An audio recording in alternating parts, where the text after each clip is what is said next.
اعوذ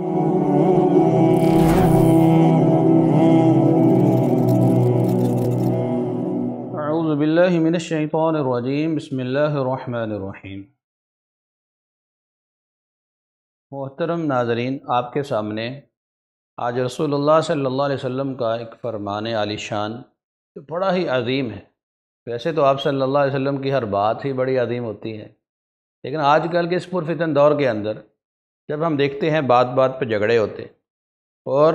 لوگوں کے خون کو بہا دیا جاتا ہے،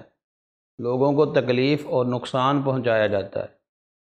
ہمیں بحیثیت مسلمان آپ صلی اللہ علیہ وسلم کے اس فرمان کو ذہن میں رکھنا چاہیے۔ آپ صلی اللہ علیہ وسلم نے ارشاد فرمایا، جو مسلمان اپنے مسلمان بھائی کی طرف اسلحہ سے اشارہ کرتا ہے، اسلحہ اس پہ سونت دیتا ہے، اللہ کے فرشتے اس پہ لعنت کرتے رہتے ہیں جب تک وہ اس حالت کے اندر ہوتا ہے۔ دیکھیے، مسلمان پہ اسلحہ سونت دے،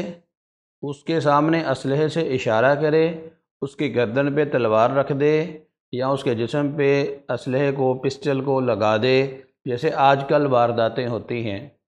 لوگوں سے مال کو چھین لیا جاتا ہے، لوگوں کو قتل کر دیا جاتا ہے، تو جب تک مسلمان یہ کام کرتا ہے اللہ کے فرشتے اس پہ لعنت برساتے رہتے ہیں۔ اب جس کے اوپر اللہ کے فرشتے لعنت کریں تو کیا وہ اللہ کی رحمت کا مستحق ہو سکتا ہے؟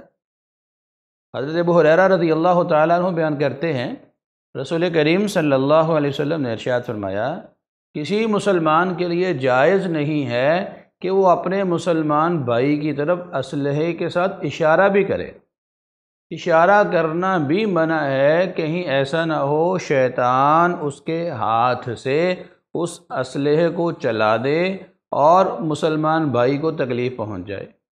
سبحان اللہ، کتنا پیارا دین ہے دین اسلام، جو امن کی گارنٹی ہے پوری دنیا کے اندر،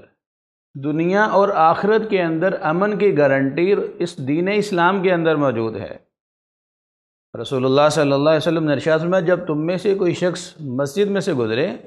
اس کے ہاتھ کے اندر تیر ہو، اس کو چاہیے کہ اس کی تیزی والا جو رخ ہے وہ اپنی طرف رکھے، کہیں ایسا نہ ہو کہ اس تیر کی جو نوک ہے انجانے میں کسی مسلمان بھائی کو لگ جائے اور اس سے اس کے مسلمان بھائی کو تکلیف پہنچے۔ یعنی کہ دین اسلام کے اندر انجانے میں بھی کسی کو دکھ اور تکلیف پہنچانے سے منع کیا گیا ہے۔ وجہ یہ کہ آج ہم دیکھتے ہیں ہمارے اس ملک پاکستان کے اندر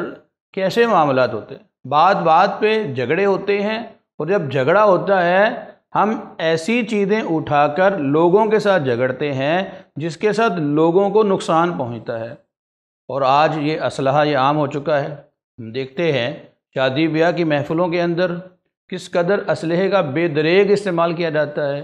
جب ہمارے ہاں کسی ایونٹ کے اندر کسی کو فتح مل جاتی ہے تو وہ کس طرح ہوائی فائرنگ کرتا ہے، اور اس فائرنگ کے زد میں آ کر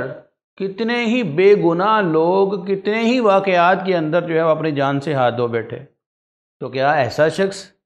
کہ جس سے انجانے میں اس کا مسلمان بھائی قتل ہو جائے، اس کو تکلیف پہنچ جائے، تو کیا اللہ تبارک و تعالیٰ ایسے شخص کے ساتھ پیار اور محبت کا معاملہ فرمائیں گے؟ کیا اللہ تبارک و تعالیٰ نے، رسول اللہ صلی اللہ علیہ وسلم نے ہم کو پہلے ہی خبردار نہیں کر دیا کہ ہم کس انداز کے اندر زندگی گزاریں؟ دین اسلام جو سلامتی کی علامت ہے، جو امن کی علامت ہے، جو دنیا کے اندر بھی ہمیں بھائی چارہ سکھلاتا ہے، دنیا کے اندر مل جل کر رہنے کی تلقین کرتا ہے، اس دین اسلام کی وجہ سے انسان کو آخرت میں بھی امن ملے گا۔ اس دین اسلام کو اپنانے کی ضرورت ہے، رسول اللہ صلی اللہ علیہ وسلم کے فرامین کو سن کر عمل کرنے کی ضرورت ہے، تاکہ ہم اپنی اصلاح کریں اور اس انداز میں زندگی گزاریں کہ دنیا میں بھی ہمارے لیے خیر اور بھلائی ہو، اور کل قیامت کے دن بھی ہمارے لیے بھلائی۔